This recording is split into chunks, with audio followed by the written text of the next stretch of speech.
반갑습니다. 함성호 선교사입니다. 파라과이에서 사역 잘 하고 있습니다. 여러분 기도해 주시고 사랑으로 섬겨 주셔서 너무나도 사역을 잘 하고 있습니다.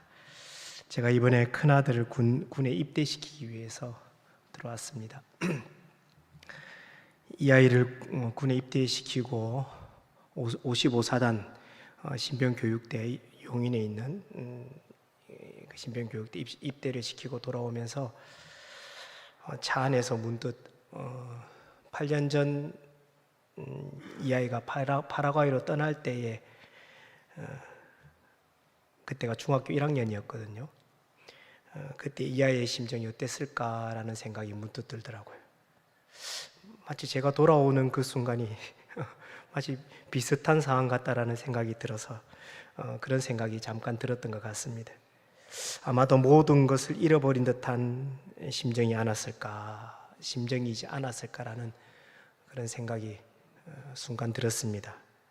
친구들도 그렇고 재밌게 놀던 그 공간도 그렇고 소중하게 생각했던 것들을 아버지가 선교 간다라는 그 이유만으로 하루아침에 다 잃어버리고 파라과이로 따라갔겠구나라는 생각이 문득 들면서 순간 제 마음이 참 많이 아팠습니다. 그러고 보면 여러분, 우리는 지난 세월 속에서 지켜낸 것도 많지만 잃어버린 것도 참 많습니다. 그게 어떤 물건일 수도 있고 어떤 물질일 수도 있고 어떤 시간일 수도 있고 어떤 분에게는 건강일 수도 있고 또 어떤 분에게는 어떤 관계일 수도 있고 믿음일 수도 있습니다. 어떤 감정일 수도 있을 겁니다. 그렇게 잃어버린 것들이 생기면 너무 힘듭니다. 그것 때문에 밤새 잠도 못 이루기도 하고요. 여러분께 제가 한번 묻고 싶습니다. 그렇다면 지금까지 살아오면서 잃어버린 것 중에 대표적으로 생각나는 것이 무엇인지 한번 물어보고 싶습니다. 내가 잃어버린 것 하면 바로 탁 떠오르는 그것 말입니다. 제가 살고 있는 파라과이는 아주 소중한 것을 잃어버렸습니다. 다름 아닌 세계 3대 폭포 중에 하나인 이과수 폭포입니다. 여러분, 이과수 폭포를 아십니까? 아십니까? 예. 아프리카 잠비아와 잠바부의 국경에 있는 빅토리아 폭포와 미국과 카나다 국경에 위치한 나야가라 폭포, 그리고 아르헨티나와 브라질 국경에 위치한 이과수 폭포, 이 세 폭포를 세계 3대 폭포라고 합니다. 저는 이 세 곳을 다 가보지는 못했습니다. 그런데 어떤 가본분의 증언에 의하면 단연 이과수 폭포가 최고라고 하더라고요. 280여 개의 폭포가 쉴 새 없이 떨어지는데 처음 이 폭포를 보면 입이 다물어지지 않을 정도로 장관을 이룹니다. 그 폭포의 위험이 얼마나 대단한지 이과수 폭포를 보신 분의 증언에 의하면 이과수 폭포를 본 이전과 이후로 내 인생이 나뉜다라고 또 말하기도 하더라고요. 그런 이과수 폭포를 잠깐이나마 영상을 통해서 한번 감상해 보시겠습니다.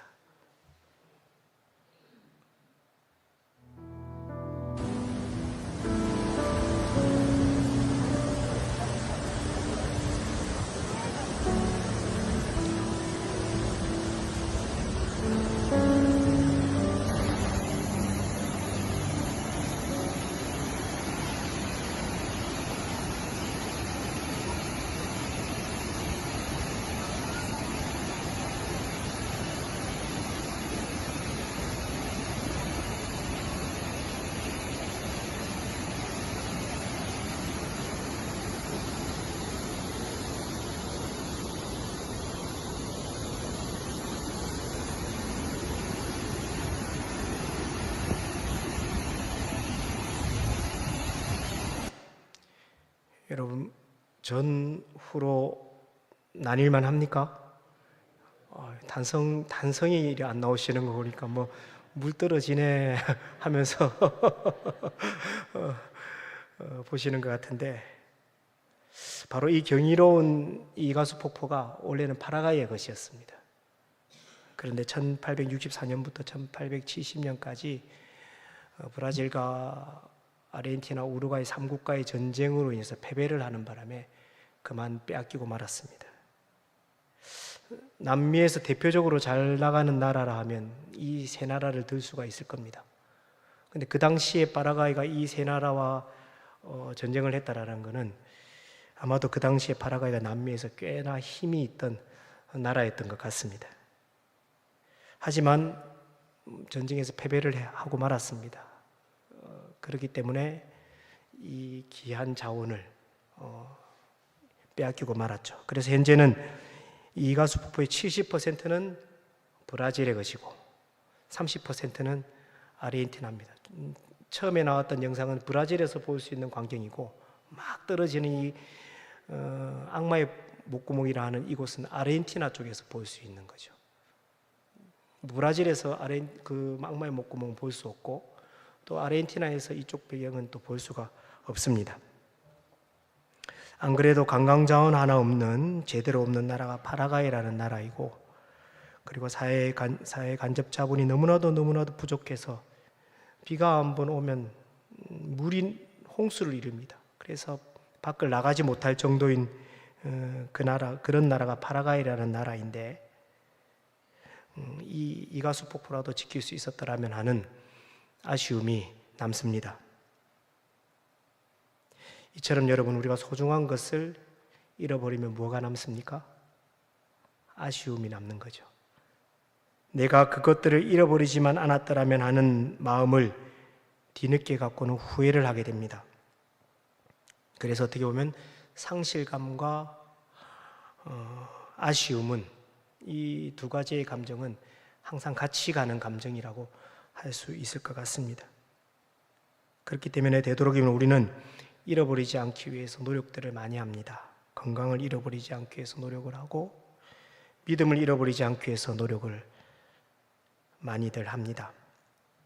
오늘 본문에서 역시 예수님은 무언가를 지키시기 위해서 무척이나 애를 쓰고 계십니다. 급박한 상황 속에서 자신의 한 몸을 지키시는 것도 힘든 그 순간에 자기 자신이 아닌 다른 무언가를 지키시기 위해서 애를 쓰고 계십니다. 그래서 어떻게 하시죠? 뒤로 물러서지 아니하시고 한 발 더 앞으로 나아가서 자신을 분명하게 알리십니다. 예수님은 앞으로 일어날 일들을 모두 다 알고 계셨지만 자신을 숨기지 않으셨습니다. 군인들과 대제사장과 바리새인들 앞으로 당당하게 서셨습니다. 그렇다면 여러분, 예수님께서 무엇을 지키시기 위해서 그 순간에 그렇게 당당하게 서셨던 것입니까? 본문에 정확하게 나와 있지 않습니까? 제자들입니다. 본문 1절과 8절 말씀을 보면 예수께서 이 말씀을 하시고 제자들과 함께 기드론 시내 건너편으로 나가시니 그곳에 동산이 있는데 제자들과 함께 들어가시니라. 제자들과 함께 동산으로 들어가셨죠. 들어가셔서 그 군대를 맞닥뜨리게 되신 겁니다. 8절 말씀, 예수께서 대답하시되 너희에게 내가 근이라 하였으니 나를 찾거든 이 사람들이 가는 것을 용납하라 하시니. 예수님은 함께 있는 제자들을 지키고 싶으셨습니다.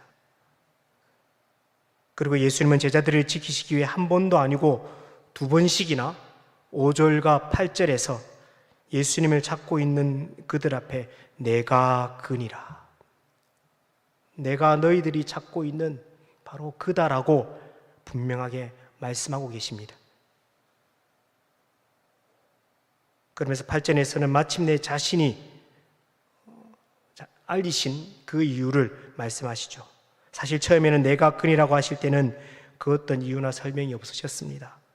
단지 그 말씀을 하실 때 그들이 물러가고 땅에 엎드려졌더라고만 성경은 기록하고 있습니다. 그러나 두 번째, 자신을 나타내실 때는 분명하게 자신을 나타내신 이유를 말씀하십니다. 내가 그니라 하였으니 나를 찾거든 이 사람들이 가는 것을 용납하라. 너희가 나를 찾거든 이 사람들을 물러갈 수 있도록 하여라는 요구를 첨언하셨습니다. 그렇습니다. 여러분, 예수님께서 자신을 숨기지 않으셨던 이유는 제자들을 지키기 위함이었습니다. 그것도 한치의 주저함 없이, 전혀 머뭇거림 없이 내가 그니라 라고 말씀하셨습니다.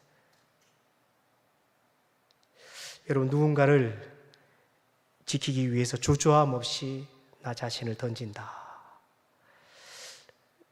쉬운 일입니까? 쉬운 일이 아닙니까?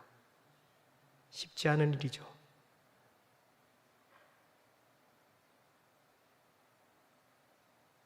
어려운 일이고 힘든 일입니다. 모두가 기피하는 일일 수 있습니다.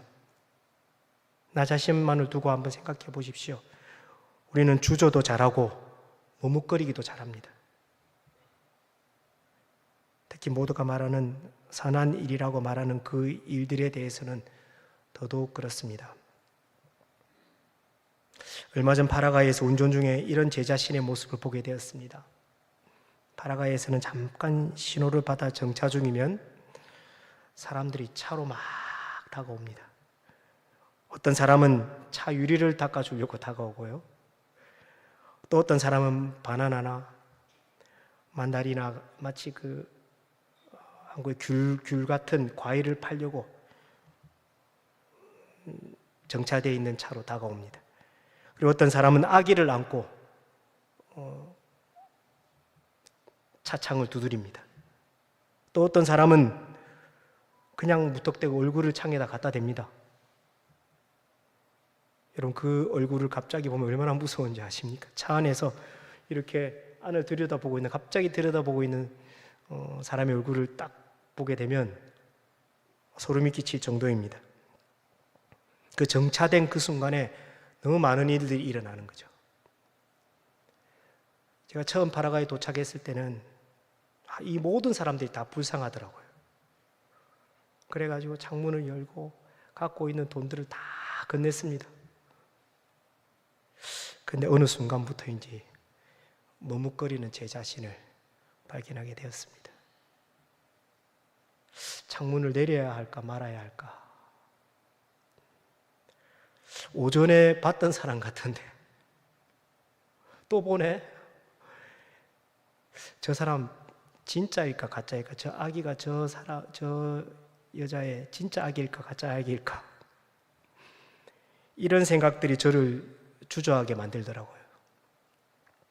물론 요즘 정부에서도 그들에게 직접 돈을 건네지 못하도록 하고 있습니다. 왜냐하면 돈을 받고 나서는 먹을 거나 이런 것들로 그들이 또 사거나 그렇게 채워가면 되는데, 그것을 가지고 마약을 구입하는 사람들도 있기 때문에 정부에서는 돈을 건네지 말라고도 말하기도 합니다. 어찌됐든지 간에 점점 주저하는 제 자신의 모습을 보고는 마음 아팠던 적이 있습니다. 생각해보면 여러분, 우리가 머뭇거리고 이처럼 주저하는 이유는 참으로 다양합니다. 저처럼 처음에는 그러지 않았는데 시간이 흐르다 보니까 이렇게 돼버렸어 라고 말하는 사람도 있을 거고요. 어떤 분은 내 코가 석자라서라고 말하는 분도 계실 겁니다. 또 어떤 분은 그렇게 해야 할 이유를 몰라서라고 말씀하시는 분도 계실 겁니다. 하지만 오늘 본문 가운데 예수님은 조금 더 주저하지 않고 자신의 길을 걸어가고 계십니다. 한치의 머뭇거림 없이 자신이 당할 일을 다 하셨지만 당당하게 그 길을 가셨습니다. 왜입니까, 여러분? 예수님께는 사명이 있으셨기 때문입니다. 할렐루야. 사랑하는 제자들을 지켜내고자 하는 그 마음이 있으셨기 때문입니다.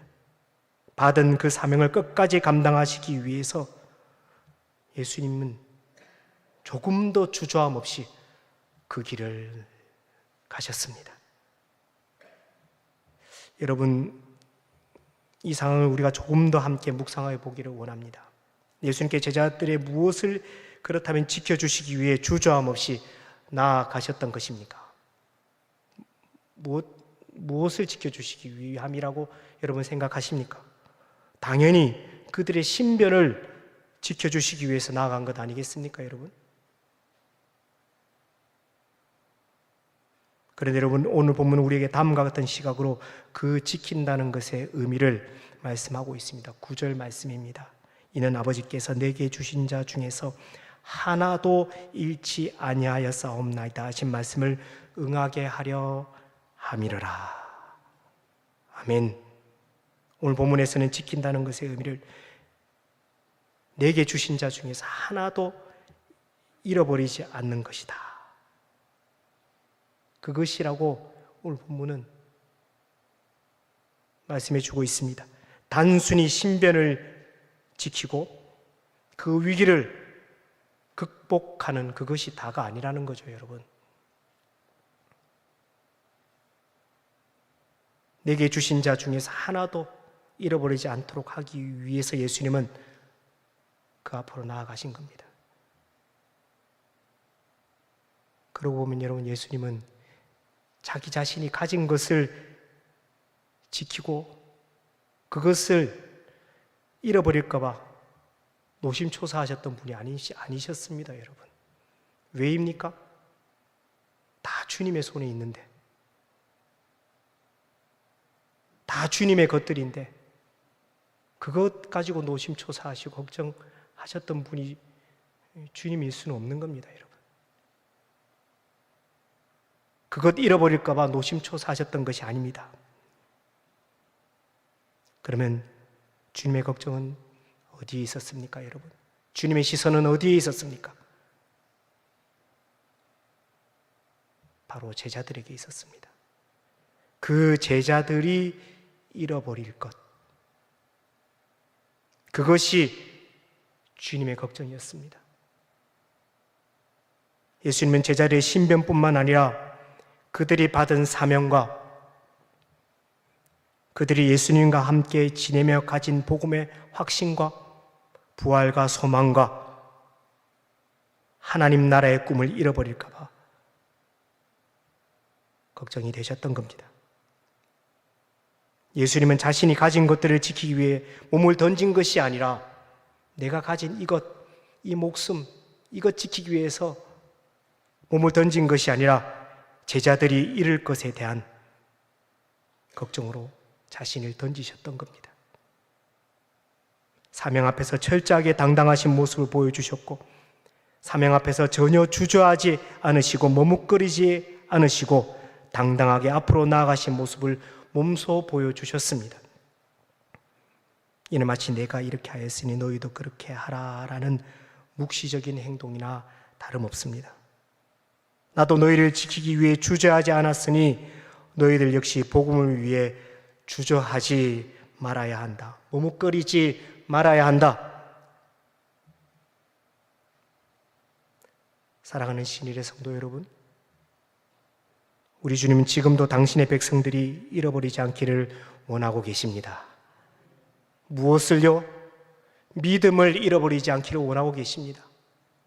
그 믿음의 삶과 헌신과 수고를 우리가 어떤 상황 가운데서도 잃어버리지 않도록 반드시 지켜내기를 원하고 계십니다. 그리고 우리가 그것들을 지킬 수 있도록 주님은 우리 한 명 한 명을 꼭 붙잡고 계십니다. 그런데 여러분, 우리는 어떻습니까? 주님의 이와 같은 노력에 반해 우리는 어떻습니까? 너무너무 쉽게 잃어버립니다. 물건 잃어버리듯이 쉽게 잃어버립니다. 그 첫사랑과 그 첫 믿음과 그 첫 사명과 주님이 주신 그 약속의 말씀을 너무너무 쉽게 잃어버리고 살아갑니다. 여러분에게 제가 다시 한번 묻고 싶습니다. 여러분의 주님을 만났던 그 뜨거운 첫사랑이 아직도 식지 않고 남아 있습니까? 처음 믿음 생활하며 주님과 했던 약속과 결단들이 아직도 잘 지켜지고 있습니까? 주님께서 나에게 맡기신 사명을 따라 살아가고 계십니까? 주님께 받은 그 약속의 말씀 잃어버리지 않고 여러분 안에 잘 간직되어지고 있습니까?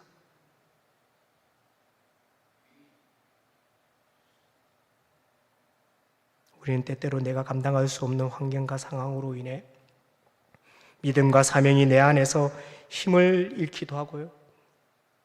약속의 말씀이 희미해지기도 합니다. 다 잃어버릴 위기의 순간에 처하기도 합니다. 또한 그로 인해 의기소침해지기도 합니다. 가나안 기독학교가 올해로 35년이 되었습니다. 80주년을 맞은 신일교회만큼 파라과이에서도 오래된 기독학교입니다. 우리 김성강 이은숙 선교사님께서 지난 32년 동안 학교를 너무나도 멋지고 아름답게 잘 운영해 오셨고, 제가 3년 전부터 이어서 섬겨가고 있습니다. 그런데 이 두 분이 은퇴를 하시고 나서 저는 적잖은 고민이 있었습니다. 위기의 순간도 있었고요, 의기소침해지는 순간도 있었습니다. 그리고 불평과 원망도 나왔던 순간도 있었습니다. 처음 가졌던 그 마음이 약해지기도 했습니다. 교육과정 가운데 학교를 기독 이념으로 운영해 가는 데는 전혀 어려움이 없었습니다. 하지만 35년이 된 학교다 보니 모든 시설들이 다 오래되었더라고요. 수리를 해야 될 것도 많았고요, 교체를 해야 될 것도 너무너무 많았습니다. 그런데 하나둘 고쳐가는 것도 한계가 있었습니다. 그런 한계가 반복되다 보니 지치더라고요. 아내와 제가 늘 앉아서 하는 얘기는 똑같았습니다. 늘 반복되는 이야기였습니다. 오늘 이곳을 수리해야 한다고 하니 어떡하지? 저것도 교체해야 한다는데 어떻게 해야 할까? 비용이 얼마나 들까? 견적 한번 받아보지 뭐. 그러면 제가 비용이 많이 들 건데 좀 이따가 하자. 그때부터 제가 이렇게 말하면 그때부터 아내는 짜증을 내기 시작합니다. 그러고는 이렇게 말합니다. 그럴 거면 왜 꺼냈는데? 하면서 방으로 들어가 버립니다. 늘 대화가 이런 식으로 반복이 되더라고요. 그러니 아내 선교사와 저는 기도가 호흡이 될 수밖에 없었습니다. 그러던 어느 날이었습니다, 여러분. 위임 목사님으로부터 연락이 왔습니다. 선교사님, 내년이 우리 신일교회가 80주년이 되는 해입니다. 교회가 의미 있는 여러 자리들을 준비해 가고 있습니다. 우리 신일교회가 후원하고 있는 선교지에도 의미 있는 섬김을 하고 싶은데 파라과이 가나안 학교를 위해서도 우리 교회가 어떤 일을 할 수 있는지 한번 말씀해 주십시오 라고 하면서 전화가 오셨습니다. 얼마나 반갑던지요. 전화를 받고 나서 흥분이 되었습니다. 무엇을 부탁드려야 될까? 머리가 막 복잡해지기 시작했습니다. 여러분, 없을 때는 단순합니다. 근데 이런 전화 받고 연락 받으면 막 복잡해지죠, 여러분. 그리고 교회에도 은혜가 되고 학교에도 큰 도움이 될 수 있는 게 무엇이 있을까를 기도하면서 생각하기 시작했습니다. 그리고 그러면서 학교를 둘러봤죠. 아내와 제 마음이 잘 그렇게 일치되는 일이 잘 없는데 딱 일치되는 것이 있었습니다. 여러분, 둘밖에 없는 사역자가 마음이 일치된다라는 것은 무슨 말입니까, 여러분? 선교지에서 둘밖에 없는 사역자가 일치됐다라는 것은 무슨 말입니까, 여러분? 하나님 뜻이 아니겠습니까, 여러분? 그게 뭐였는지 아십니까, 여러분? 아시죠? 책거상입니다. 할렐루야.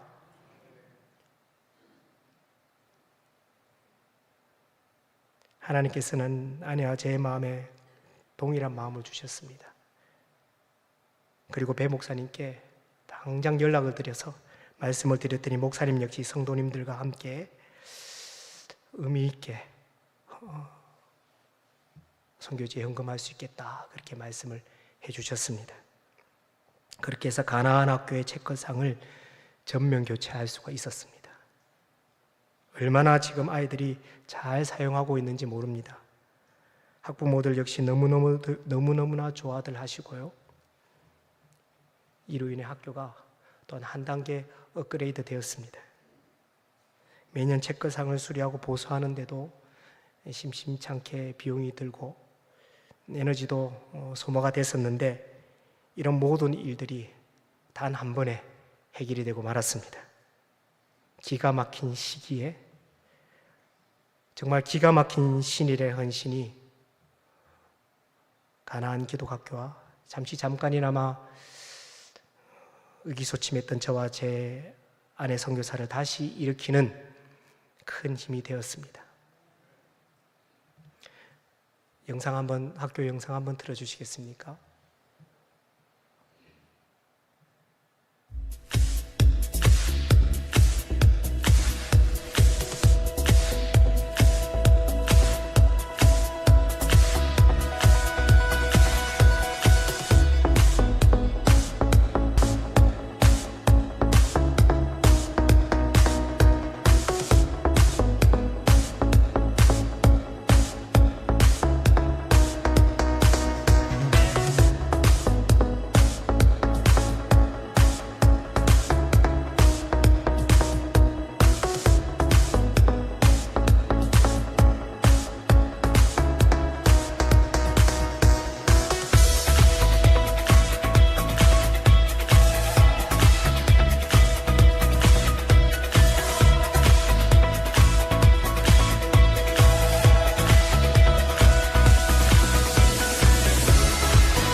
할렐루야.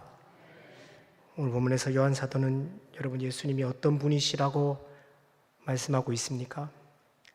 아버지께서 내게 주신 자 중에서 하나도 잃지 아니하여 싸움나이다 하신 말씀을 응하게 하시는 분이라고 말씀하고 있습니다. 맞습니다. 사랑하는 성도 여러분, 말씀 그대로 우리 주님은 자칫 잘못하면 잃어버릴 뻔한 나의 비전과 사명들을 하나도 잃어버리지 않도록 끝까지 기억하시고 추격하셔서 새롭게 하시고 일으키시는 분이십니다. 언제요? 하나님의 때에. 어떤 방법으로요? 하나님의 방법으로. 사랑하는 신일의 성도 여러분, 지난 80년간 이 땅 가운데 세우신 교회의 사명을 감당해 오시느라 너무너무 수고 많으셨습니다. 그리고 한 해 동안 구석구석 그리스도의 사랑으로 나누고 베풀고 섬기느라 참 고생하셨습니다. 우리 파라과이 가나안 기독학교도 큰 은혜를 받았습니다. 아이고 교회가 다 한 거지 제가 뭐 한 게 있나요? 라고 말씀하실지 모르지만 여러분 한 명 한 명이 다 신일교회 아닙니까? 각자의 자리에서 여러분의 믿음의 삶으로 신일교회를 80년간 지켜오신 거나 다름없습니다. 그런데 여러분 아시죠? 내가 지킨 것이 아니라는 사실을 하나님께서 지켜주셨습니다. 하나님께서 우리의 믿음을 지켜주셨습니다. 우리의 걸음을 지켜주셨고 우리의 사명을 지켜주셨고 하나님께서 우리 신일교회를 지켜주셨습니다. 나아가서 하나님께서 파라과이 가나안 기독학교와 가나안 교회를 지켜주셨습니다. 우리에게 부어주신 믿음, 소망, 사랑을 하나도 잃지 않도록 붙들어 주셨습니다. 그렇기 때문에 그 어떤 상황과 환경 앞에서도 하나님의 교회는 반드시 승리하게 될 줄 믿습니다. 나아가서 하나님의 선교 역시 반드시 승리하게 될 줄 믿습니다. 아무리 빼앗고 소멸시키려 해도 우리 주님은 다시 일으키실 것이고 끝까지 찾아가실 것이고 그래서 다시 소망을 부어주시고 다시 놀랍게 사용하여 주실 것입니다. 결국 모든 순간 모든 자리에서 내게 주신 자 중에서 하나도 잃지 아니하리라는 주의 말씀의 은혜를 우리 모두는 반드시 보게 될 것입니다. 그리고 지금도 그 말씀으로 세계 열방 가운데 흩어져 있는 선교사님들을 한 분 한 분 붙잡고 계시고 선교사님들께서 그 열방 가운데 세운 그 교회들을 붙잡고 계시고 그 선교사님들이 지금도 바라보고 있는 그 영혼들을 붙잡고 계십니다. 내게 주신 자 중에서 하나도 잃지 않으려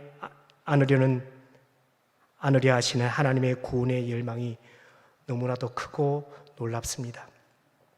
그러니 신일의 성도 여러분, 잃어버린 것에 대한 상실감에 빠져 있지 마십시오. 주님과 함께 놀랍게 다시 일어설 내 인생을 기대하시고 바라보실 수 있기를 바랍니다. 주신 사명과 비전과 약속의 말씀을 계속해서 품고 기도하고 나아가시기를 바랍니다. 언젠가 주님의 때에 하나님께서 주신 그 약속의 말씀을 반드시 여러분의 삶 가운데서 여러분의 인생 길에서 일으키실 것입니다.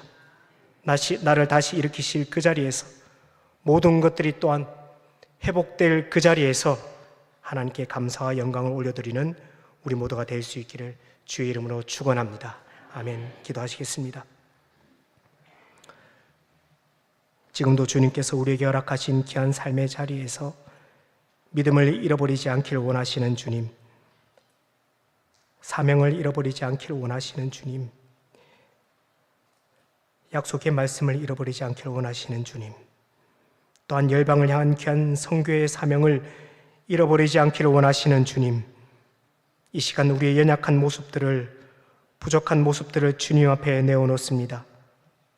우리가 이 시간 이후로는 잃어버린 것들로 마음 아파하는 삶이 아닌 주님과 함께 다시금 일어나 나아가는 내 인생을 기대하며 바라보며 주저함 없이 담대히 주님께서 나에게 허락하신 길을 향하여 나아가는 복된 인생들이 되게 하여 주시옵소서. 신일교회를 지키시고 신일의 모든 권속들을 지키시고 바라가이 가나안 학교와 가나안 교회를 지키시고 열방 가운데 흩어져 있는 선교사님들을 언제나 응하시는 주님의 말씀으로 지켜 주옵소서. 감사드리며 예수님의 이름으로 기도드립니다. 아멘.